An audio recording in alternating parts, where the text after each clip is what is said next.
न्यायपालिका, विधायिका, कांग्रेस,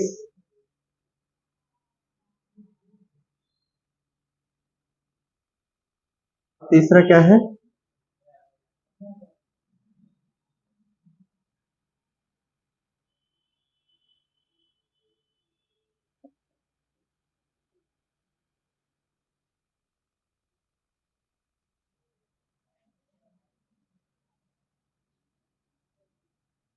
राष्ट्रपति यहीं से आपका चुना जाएगा।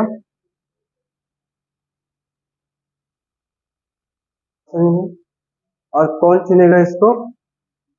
किसके द्वारा चुना जाएगा? ये जनता के द्वारा चुना जाएगा।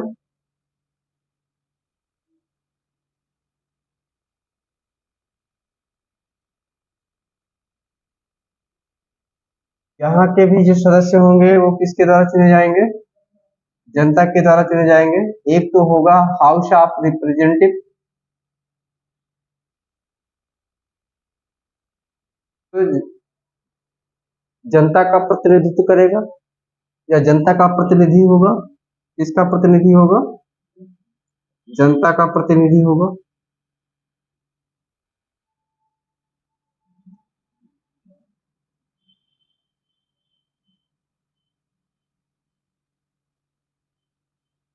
दूसरा होगा सीनेट,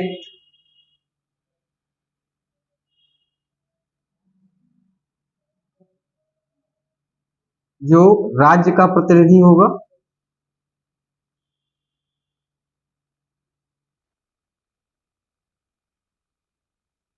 हम न्यायपालिका को छोड़ के रखते हैं।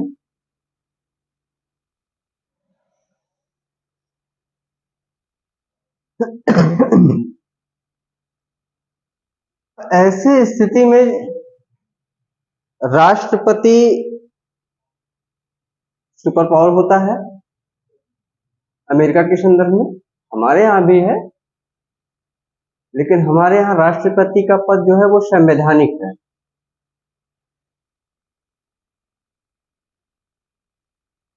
जनता चुनाव करती है, लेकिन प्रत्यक्ष रूप से ना करके अप्रत्यक्ष रूप से जनता चुनाव करती है।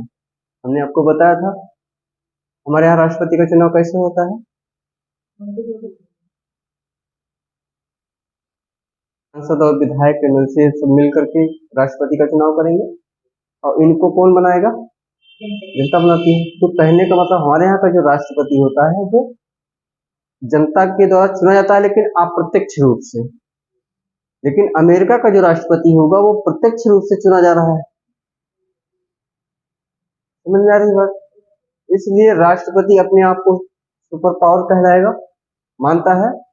और वहीं जो विधायिका के मेंबर होंगे वो भी जनता के द्वारा ही चुने जाएंगे, तो वो अपने आप को कहेंगे सुपर पावर कहेंगे। तो दोनों में जब टकराव की स्थिति आती है तो राष्ट्रपति के प्रति फिर महाभियोग आ जाता है। क्या आ जाता है? महाभियोग आ जाता है। और महाभियोग कौन लाएगा? ये विधायिका लाएगी। ठीक है।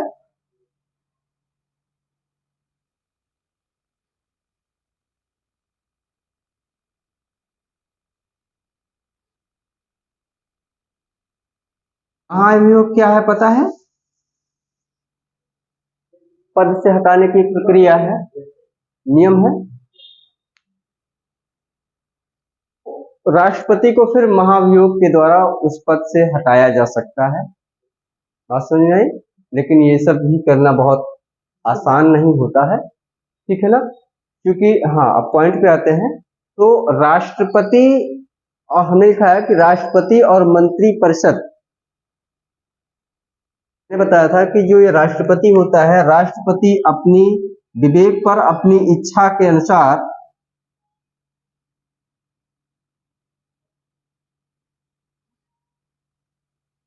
मंत्रिमंडल का गठन करेगा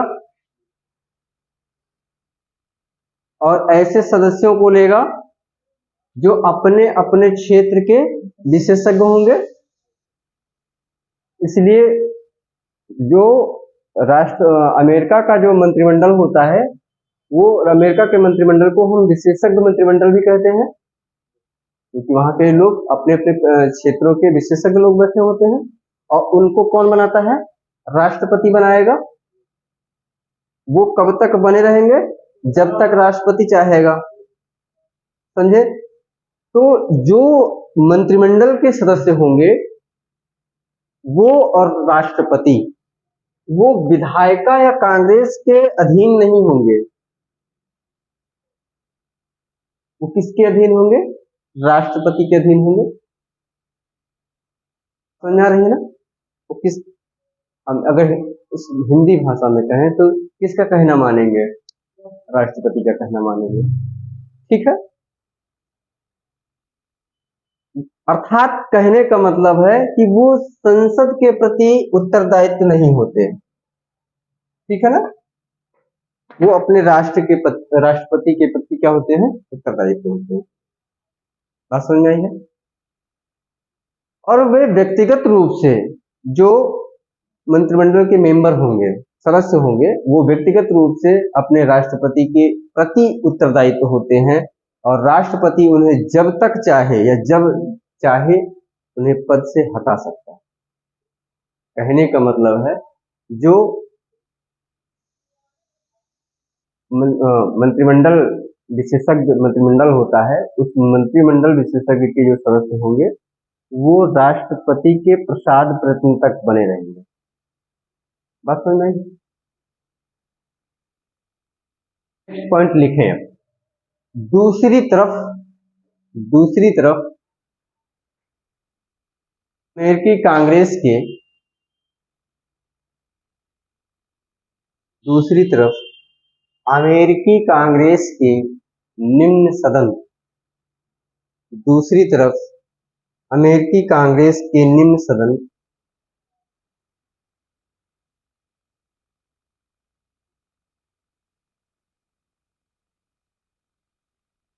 अर्थात प्रतिनिधि सभा का चुनाव, दूसरी तरफ अमेरिकी कांग्रेस के निम्न सदन अर्थात प्रतिनिधि सभा का चुनाव भी जनता प्रत्यक्ष रूप से करती है। इसको थोड़ा सा क्लियर करो। ये जो आप अमेरिकी कांग्रेस है,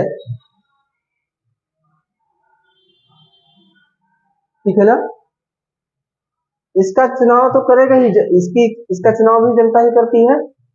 लेकिन दूसरी तरफ जो अमेरिकी कांग्रेस है, अर्थात क्या क्या लिखे हो, इतना भी खोए क्या रहते हो? अर्थात क्या?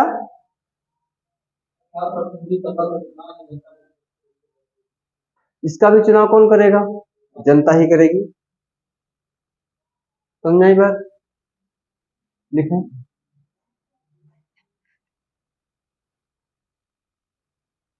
जबकि दूसरी तरफ, या लिखो जबकि दूसरे सदन में, वहां भी निम्न सदन और उच्च सदन होता है। देखो, जबकि दूसरे सदन में राज्यों का प्रतिनिधित्व होता है।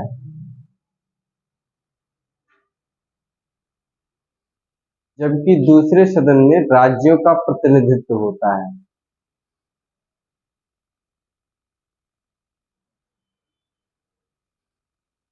समझ आई है? देखो, ये जो हाउस ऑफ रिप्रेजेंटेटिव है, ये जनता का प्रतिनिधित्व करेंगे। समझ में आई है? दूसरा जो सीनेट है, जो दूसरा सदन है, का प्रतिनिधित्व राज्य का प्रतिनिधित्व होता है। और चूंकि अमेरिका कैसा है? राज्यों का संघ। तो लिखें, क्योंकि अमेरिका राज्यों का संघ है।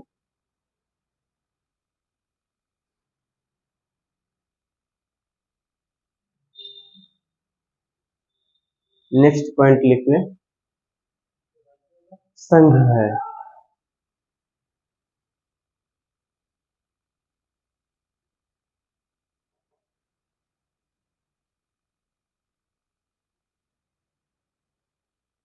नेक्स्ट लिखें, अमेरिकी राष्ट्रपति का कार्यकाल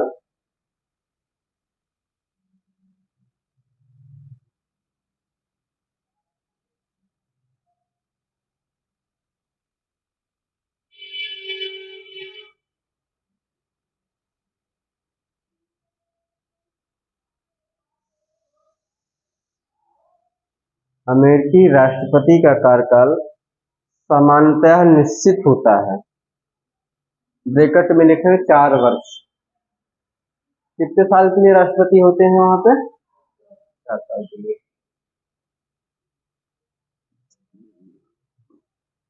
इसलिए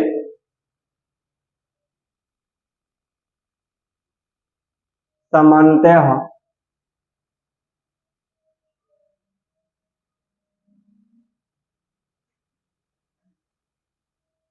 उसे संसद से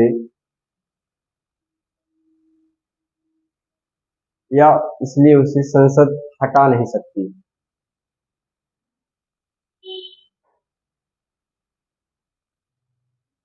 इसलिए संसद उसे हटा नहीं सकती। समझ आई है? ये इसको हटा नहीं सकती है, लेकिन लेकिन आवश्यकता पड़ने पर महाभियोग द्वारा हटाया जा सकता है। महाभियोग द्वारा राष्ट्रपति को हटाया जा सकता है।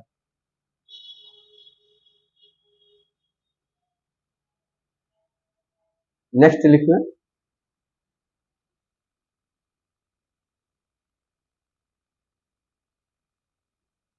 अमेरिकी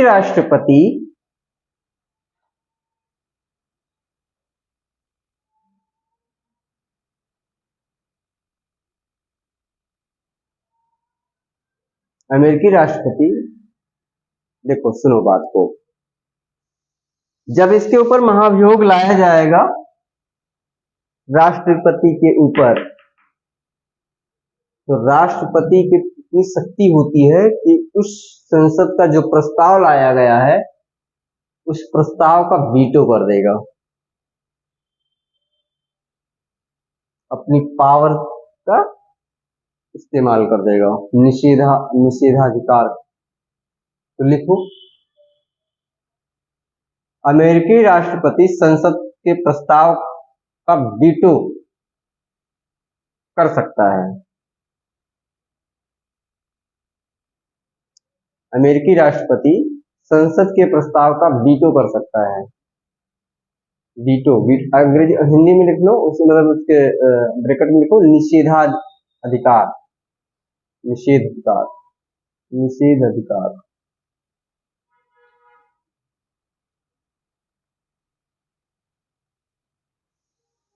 अब सुनिए, बात सुनो, अगर वीटो कर देगा राष्ट्रपति, फिर क्या करेगी संसद? बहुमत से उस वीटो को समाप्त कर देगी। अगर बहुमत से फैसला नहीं ले पा रही है संसद, तो फिर राष्ट्रपति वीटो कर दिया है, आप महाभियोग भी नहीं ला पाएंगे। बस समझ आई? उसके वीटो को समाप्त करना है तो संसद को क्या करना पड़ेगा? बहुमत से प्रस्ताव पारित करना पड़ेगा। ठीक है, तो लिखो, संसद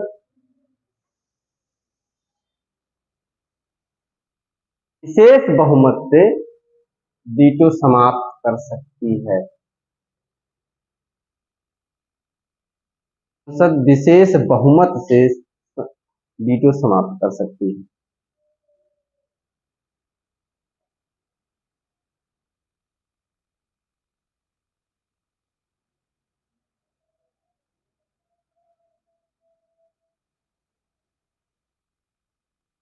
नेक्स्ट लिखो, औपचारिक एवं वास्तविक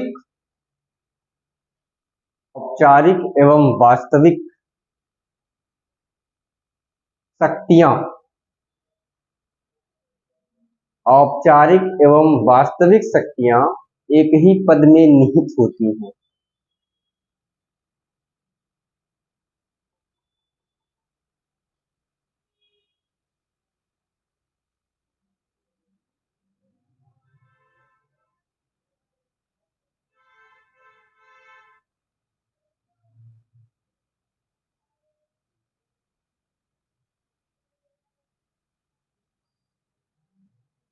हो गया।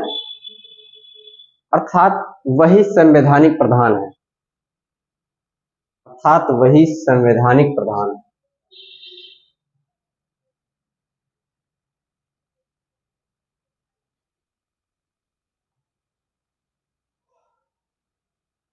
अर्थात वही इसका प्रयोग करता है, अर्थात वही इसका प्रयोग करता है। अब हम लोग लिखेंगे संसदीय शासन का गुण, संसदीय शासन का गुण होगी हमारी संसदीय शासन का गुण।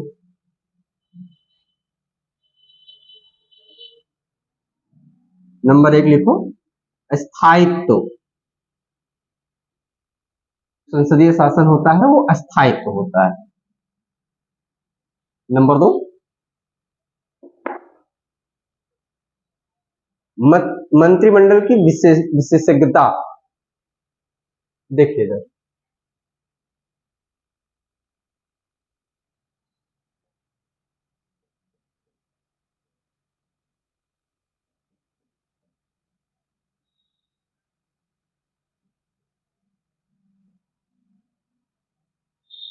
नंबर 1 क्या होगा, स्थायित्व होगा।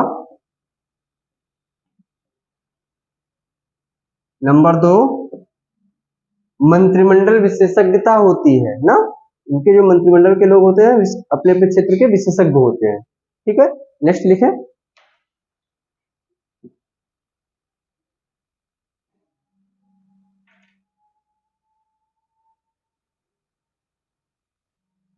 नीतियों की निरंतरता एवं दीर्घकालिक नीतियों का विकास संभव।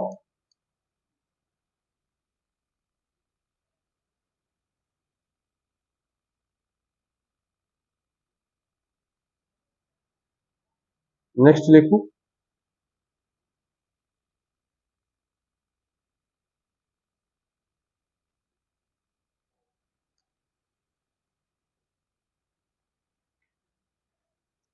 व्यक्ति की स्वतंत्रता, व्यक्ति की स्वतंत्रता व अधिकार, व्यक्ति की स्वतंत्रता व अधिकार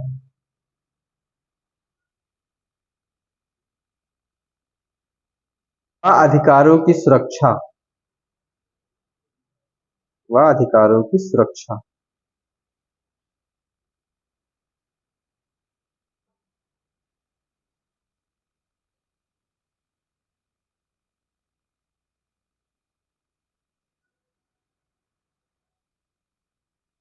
शक्तियों के पृथक्करण, शक्तियों के पृथक्करण के कारण संभव है।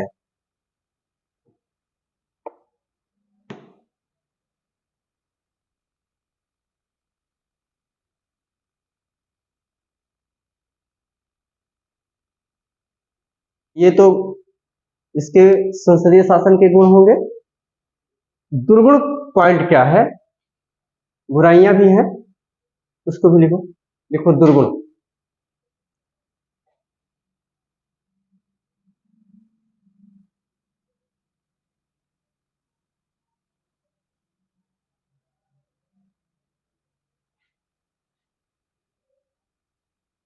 दुर्गुण सही करो थोड़ा,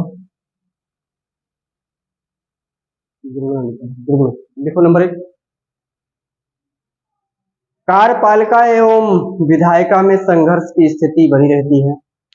देखो ये भी एक दुर्गुण पॉइंट है ना, कि जो कार्यपालिका है और जो विधायिका है उन दोनों के बीच में क्या होता है, संघर्ष की स्थिति बनी रहती है, टकराव की स्थिति बनी रहती है। तो ये दुर्गुण पॉइंट है ना।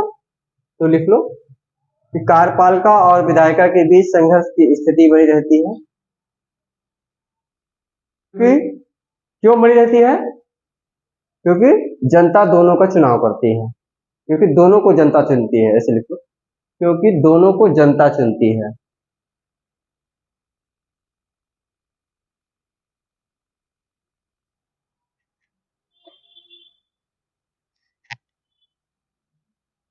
अब जब दोनों को जनता चुनेगी तो क्या होगा, इसलिए दोनों, लिखो, इसलिए दोनों जनता के वास्तविक प्रतिनिधि होने का दावा करते हैं। इसलिए दोनों, कौन, कार्यपालिका और विधायिका, इसलिए दोनों जनता के वास्तविक प्रतिनिधि होने का दावा करते हैं। नेक्स्ट लिखो।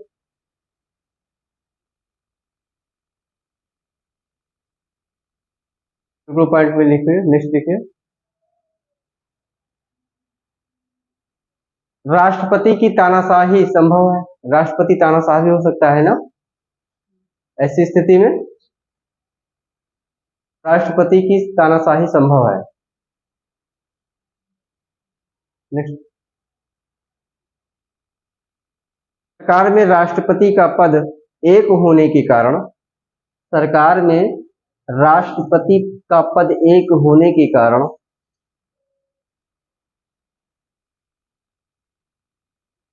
सरकार में राष्ट्रपति का पद एक होने के कारण सबको उचित प्रतिनिधित्व नहीं मिल पाता।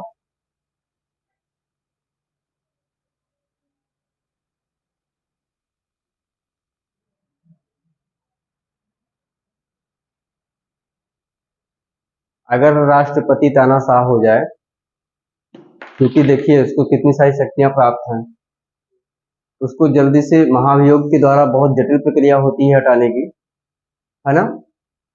और अगर विशेष बहुमत से आप प्रस्ताव नहीं ला पाए तो महाभियोग भी नहीं ला पाएंगे, महाभियोग के द्वारा फिर हटेगा नहीं, वो वीटो कर रखा है, समझे ना। ऐसी स्थिति में क्या होता है कि राष्ट्रपति फिर तानाशाह हो जाता है, और जब तानाशाह हो जाएगा क्या होगा कि जो सरकार, अब चूंकि राष्ट्रपति का पद एक ही है तो जो और लोग हैं, विधायिका के लोग हैं, वो अपना उचित प्रतिनिधित्व नहीं कर पाते हैं। ठीक है, नेक्स्ट लिखे, राष्ट्रपति व संसद, राष्ट्रपति व संसद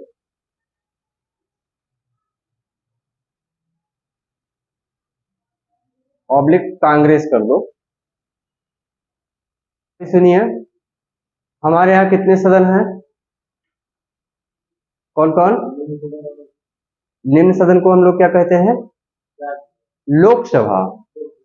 उच्च सदन को क्या कहेंगे, राज्यसभा। वैसे वहां भी दो सदन होंगे, अमेरिका में भी, कौन कौन, निम्न सदन और उच्च सदन। निम्न सदन को हम लोग HOR कहेंगे, ठीक है, और जो उच्च सदन होगा वो क्या है, सीनेट है। बात समझ आ रही है, ठीक है। तो लिखें, राष्ट्रपति व संसद कांग्रेस के लिए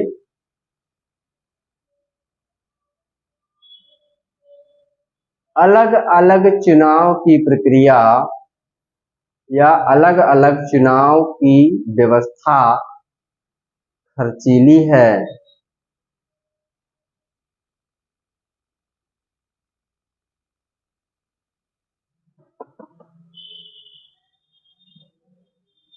बात समझ में, देखिए राष्ट्रपति का एक बार चुनाव होगा, फिर किसका चुनाव होगा, इन मेंबरों के चुनाव होंगे और जनता ही चुनेगी।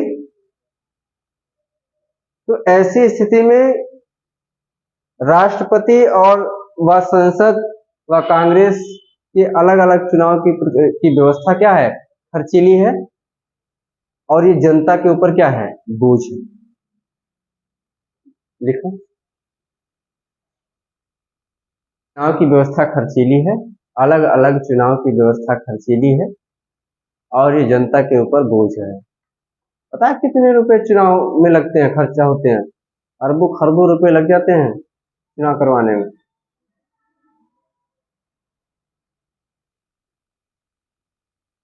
तो ये इसके कुछ दुर्गुण पॉइंट्स थे। अब हम लोग बात करेंगे संघीय शासन व्यवस्था, फेडरल सिस्टम क्या होता है।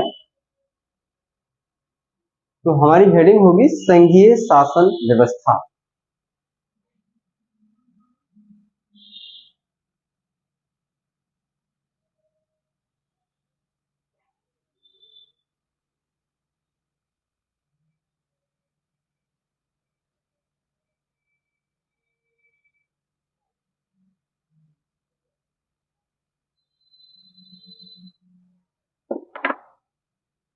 पहले सुनते हैं।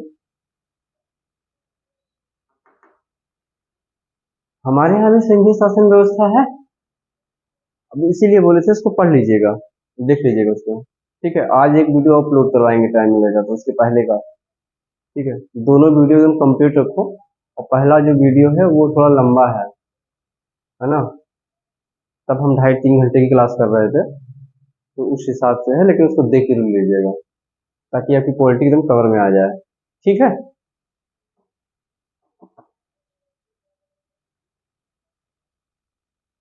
हम लोग बात करेंगे संघीय शासन व्यवस्था क्या है। तो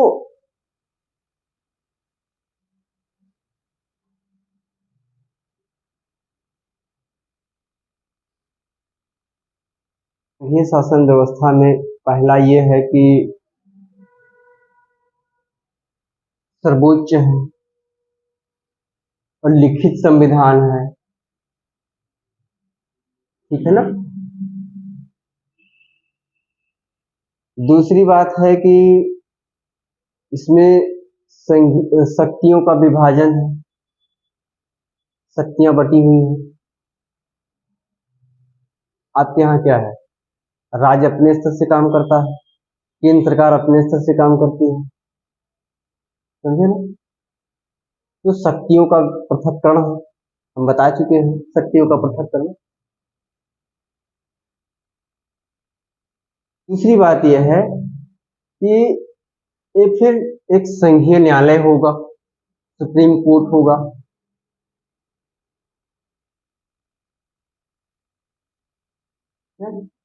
और जब सुप्रीम कोर्ट होगा तो जो शासन व्यवस्था होगी वो दोहरे स्तर पर शासन व्यवस्था होगी, केंद्र स्तर पर और दूसरा राज्य स्तर। तो केंद्र और राज्यों के बीच में क्या होगा, संघर्ष, विवाद, तनाव बना रहेगा।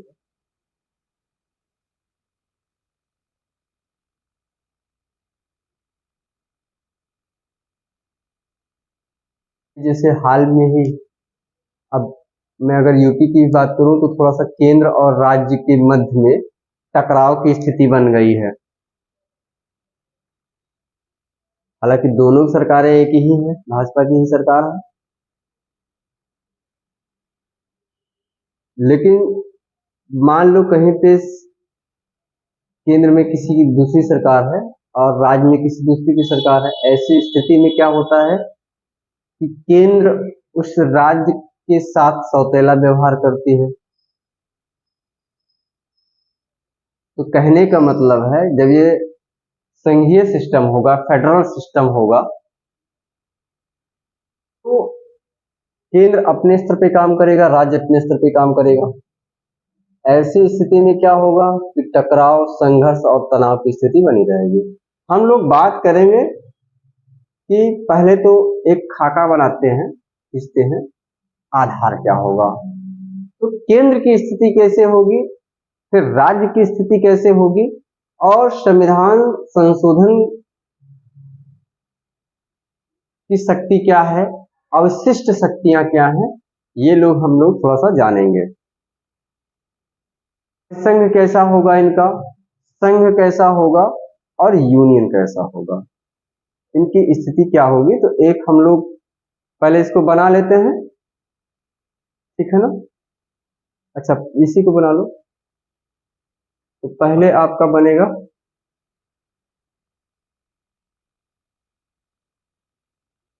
ऐसे बनाओ,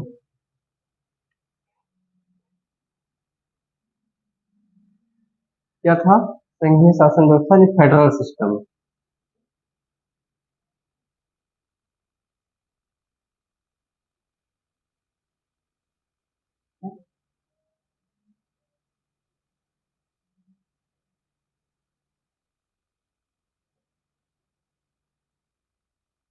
सर्वोच्च एवं लिखित संविधान होगा, है ना।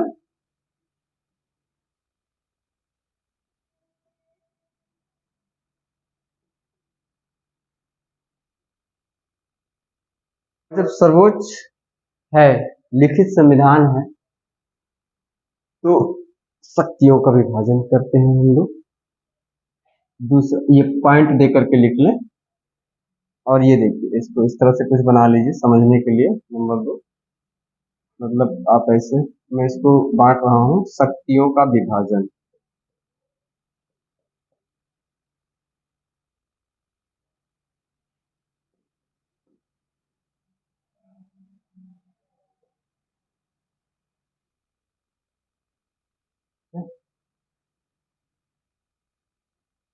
केंद्र स्तर पर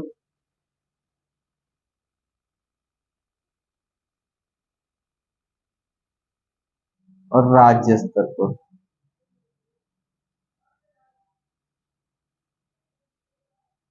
ठीक,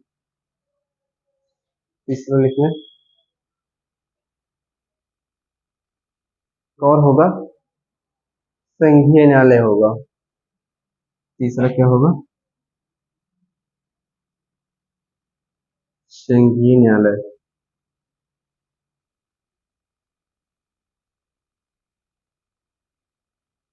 सुप्रीम कोर्ट।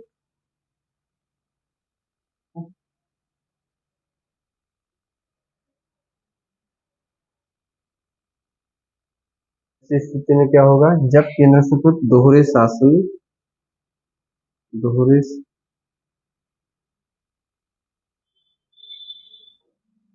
दोहरे शासन की व्यवस्था होगी। दोहरे शासन की व्यवस्था का मतलब है दोहरे स्तर पर, है ना, दोहरे स्तर पर शासन व्यवस्था।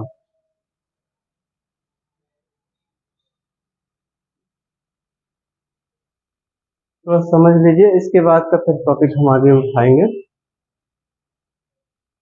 ऐसी स्थिति में क्या होगा?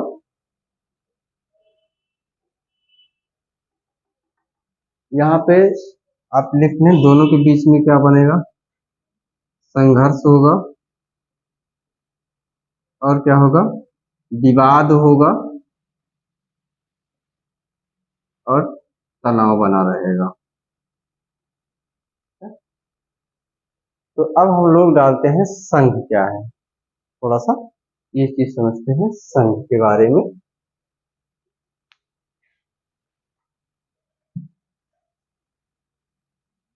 टाइम हो गया है, कोई नहीं, जल्दी से समझ लेते हैं इसको। खाका बनाते हैं, एक तरफ आधार, ठीक है, आधार क्या होगा हमारा? आधार। दूसरी तरफ होगा परिसंघ, क्या होगा? परिसंघ।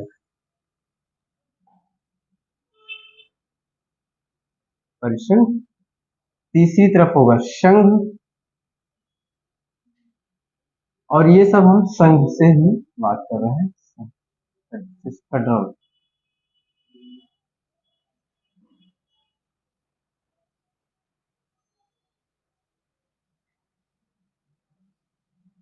ठीक है, एक होता है आपका यूनियन।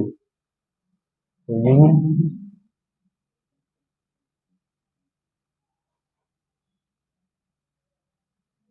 बहुत ज्यादा ये आपके उसमें भी नहीं है, फिलहाल इसको जान लीजिए थोड़ा सा। ठीक है,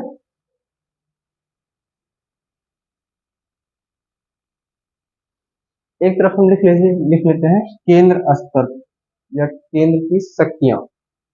ठीक है, ऐसे लिखो, केंद्र की शक्ति कैसी होगी, ये थोड़ा सा जाने। फिर राज्य की शक्ति कैसी होगी,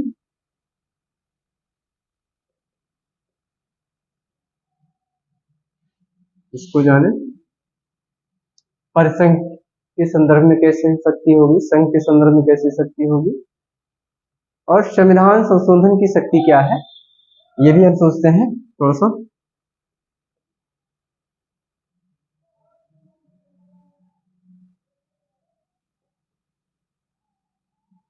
संविधान संशोधन की शक्ति कैसे, ये भी थोड़ा सा जाने।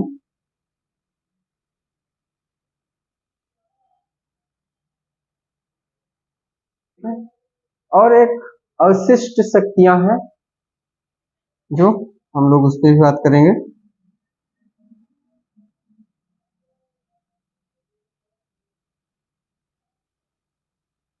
अवशिष्ट शक्तियां क्या है या कैसे होंगी, ये हम लोग बात करेंगे। देखिए, केंद्र की जो शक्ति होगी परिसंघ के मामले में कमजोर होगी। कैसी होगी? कमजोर होगी। तो आप ऐसे लिखें कि यहाँ पे कमजोर होगी। संघ के मामले में संतुलित होगी, संतुलन बना के रखेगी। ठीक है, तो हम लोग लिख सकते हैं कि संतुलित होगी। लेकिन यूनियन के मामले में शक्तिशाली होगी।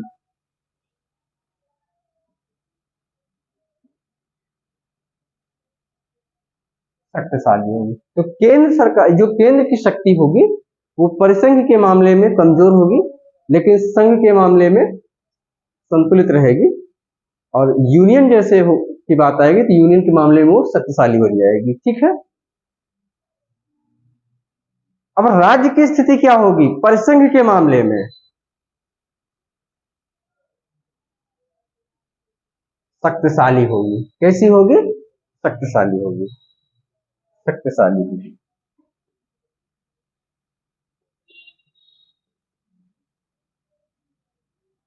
देखो बात समझो, केंद्र की सरकार अगर राज्य सरकार के ऊपर कितना भी प्रेशर डाल देगी लेकिन स्थिति उसकी कमजोर ही रहेगी। ममता बनर्जी को देख रहे हो, कुछ कर पा रही केंद्र सरकार से? केंद्र सरकार बहुत पीछे पड़ी दिल्ली सरकार जिससे मुख्यमंत्री को अंदर कर दिया, सब कुछ कर दिया। तो कहने का मतलब है कि परिसंघ के मामले में वो कमजोर होगी, लेकिन जब संघ की बात आएगी तो क्या होगी? संघ के मामले में संतुलित बना के रखेगी, यूनियन के मामले में शक्तिशाली हो जाएगी। तो अब राज्य की शक्ति कैसी होगी? यहाँ पे शक्तिशाली होगी, यहाँ पे संतुलन बना के रखेगी। क्या बना के रखेगी? इसमें भी संतुलन बना के रखेगी, लेकिन यूनियन के मामले में कमजोर हो जाएगी। कमजोर, इसको आप मोटा मोटा से याद कर लो, बाकी हम कहीं दिक्कत आएगी तो अच्छे से और समझाएंगे। अगर संविधान संशोधन करना है, ठीक है, तो संविधान संशोधन की शक्ति वो राज्यों के पास है। कोई नियम, कोई कानून बना सकते, ठीक है, तो यहाँ पे राज्य के पास है। हम कह सकते हैं परिसंघ के मामले में राज्य अपने हिसाब से बना सकती है, लेकिन संघ के मामले में केंद्र और राज्य दोनों मिलकर के बनाएंगे। तो यहाँ पे लिखें केंद्र प्लस राज्य, संविधान संशोधन जब करने की बात आए तो। ठीक है, और यूनियन के मामले में केवल केंद्र के पास होती है, तो आप ऐसे लिखें केंद्र के पास।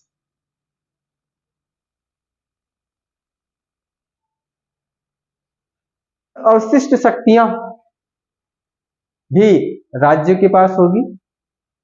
ठीक है, परिसंघ के मामले में राज्य ही इसको देखेगा, संघ के मामले में राज्यों ही सब मिलकर के करेंगे, और यहाँ पे केंद्र करेगा। तो ये आपका है संघ। समझ में आई बात? ठीक है, अब हम आपको एक एक का उदाहरण बताते हैं। परिसंघ के कुछ उदाहरण बताएंगे। परिसंघ के उदाहरण में आपका राष्ट्रमंडल होगा, पूर्व सोवियत संघ होगा जिसको हम यूएसएसआर कहते हैं, पहले का रूस। ठीक है, और राष्ट्र कुल के देश होंगे।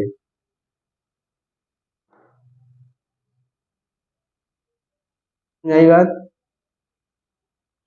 संघ के उदाहरण की हम बात करें तो उसमें अमेरिका होगा, ऑस्ट्रेलिया होगा। यूनियन की बात करेंगे तो उसमें क्या होगा? भारत होगा और कनाडा होगा। हमने संघ की बात की है। ठीक है,